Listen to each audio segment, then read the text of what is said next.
भारत की प्रधानमंत्री माननीय नरेंद्र मोदी जी ने अपने कर कमलों द्वारा आज देश का पहले वंदे भारत स्लीपर एक्सप्रेस का शुरुआत किया।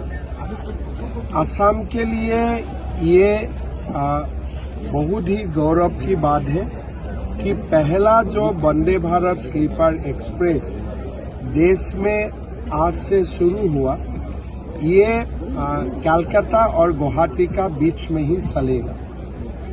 ये एक हमारे लिए बहुत ही बड़ा उपलब्धि है।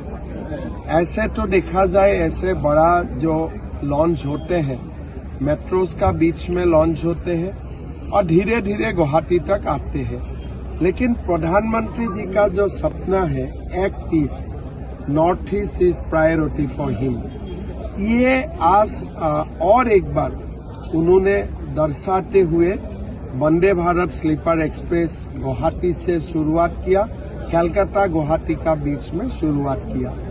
मैं असम वासियों का ओर से प्रधानमंत्री जी को बहुत बहुत धन्यवाद देता हूं और माननीय रेल मंत्री अश्विनी वैष्णव जी को भी धन्यवाद देता हूं। আজি आमार অসমবাসীৰ বাবে এটা অত্যন্ত গৌৰৱৰ দিন। দেশৰ প্ৰথমখন বন্দে ভাৰত স্লিপাৰ এক্সপ্ৰেছ গুৱাহাটী কলিকতা গুৱাহাটীৰ মাজত শুভাৰম্ভ হ'ল। প্ৰধানমন্ত্ৰী নৰেন্দ্ৰ মোদী ডাঙৰীয়াই ফ্লেগ অফ কৰি এই ৰেলখন আজি শুভ আৰম্ভণি কৰিলে। এই ৰেলখন অত্যাধুনিক, সকলো ধৰণৰ ইয়াত সুবিধা আছে, নিৰাপত্তাৰ ব্যৱস্থা আছে, CCTVকে আদি কৰি বিভিন্ন আধুনিক সুবিধা ইয়াত উপলব্ধ কৰা হৈছে।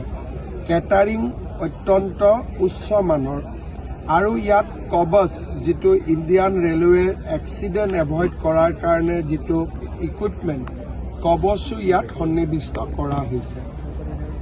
অহাকালিও প্ৰধানমন্ত্ৰী ডাঙৰীয়াই অসমবাসীক আৰু দুখন নতুন ৰেল উপহাৰ দিব।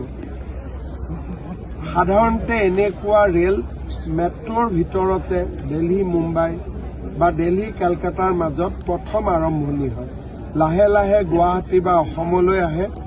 কিন্তু প্ৰধানমন্ত্ৰী নৰেন্দ্ৰ মোদী ডাঙৰীয়াৰ অসমবাসীৰ প্ৰতি, উত্তৰ পূৰ্বৰ প্ৰতি থকা অগাধ প্ৰেম আৰু শুভ কামনাৰ বাবে আজি অসমবাসী ৰাইজে দেশৰ প্ৰথমখন বন্দে ভাৰত স্লিপাৰ এক্সপ্ৰেছৰ সুবিধা লাভ কৰাৰ বাবে সফল হ'ল।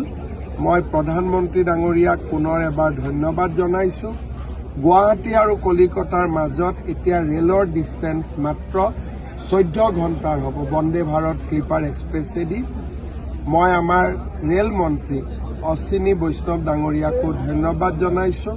অহাকালিও দুখন অমৃত ভাৰত এক্সপ্ৰেছ শুভ আৰম্ভণি হ'ব।